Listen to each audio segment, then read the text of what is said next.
Sir next query जो है बच्चों की रिलेटेड, आपसे इम्पोर्टेंट गाइडेंस टिप्स बच्चे चाहते हैं। यस, कुछ ऐसे पॉइंट्स जो हमने 15 ईयर टॉपर्स को या एवरेज बच्चे को देखा। हर बच्चा टॉपर ही होता है, बट कौन बच्चा एवरेज बन जाता है, कौन बच्चा टॉपर बन जाता है, उसमें कुछ चीजें टॉपर बच्चों में अलग होती है। तो उसका पहला इंपॉर्टेंट गाइडेंस है, टिप्स है, जो टॉपर बच्चा होता है ना, वो लेक्चर में इतना अच्छा फोकस करता है कि उसका हर कंसेप्ट क्लियर हो जाता है, और वो नहीं समझ आता है तो टीचर से अच्छे वे से रिस्पेक्ट से डाउट पूछ लेता है। तो पहला गाइडेंस है, लेक्चर में 100% फोकस और कंसेप्ट क्लियर करो।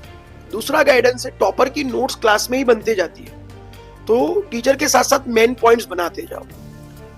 तीसरा गाइडेंस है, हमेशा चैप्टर की शॉर्ट नोट्स होनी चाहिए, फॉर्मूला नोट्स होनी चाहिए, और टेस्ट के बाद मिस्टेक नोट्स बनाओ कि आपने पेपर में क्या गलती की है, और वो पूरा सॉल्यूशन आप बना लो।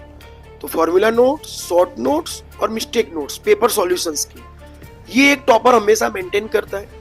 फोर्थ पॉइंट फ्रेंड्स, जेई और नीट में 80 चैप्टर्स अप्रोक्स होते हैं। जेई के दिन आपको 80 चैप्टर्स का एग्जाम देना है, नीट में भी 80 चैप्टर्स का एग्जाम देना है। अभी आपको 2 से 3 दिन में रिवाइज करना है बिफोर एग्जाम, तो आपके पास एक चैप्टर के लिए 15 से 30 मिनट ही होंगे। 2 दिन में भी आपको रिवाइज करना है, तो इसीलिए एमडी सर हमेशा बोलते हैं कि पूरी बुक ओरल होनी चाहिए, ऑल कॉन्सेप्ट याद होने चाहिए, शॉर्ट नोट्स और इंपॉर्टेंट नोट्स की नोट्स होनी चाहिए, शॉर्ट पॉइंट्स की और इंपॉर्टेंट पॉइंट्स की, कि आप 2 दिन पहले एक चैप्टर को 15 से 30 मिनट में रिवाइज कर पाओ।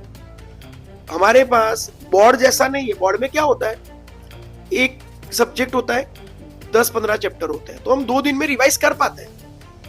जेई नीट में 80 चैप्टर्स होते हैं, इसीलिए बेटा हमें एक चैप्टर को 15 मिनट में ओरल बोलना आना चाहिए और शॉर्ट नोट्स होनी चाहिए। Thank you.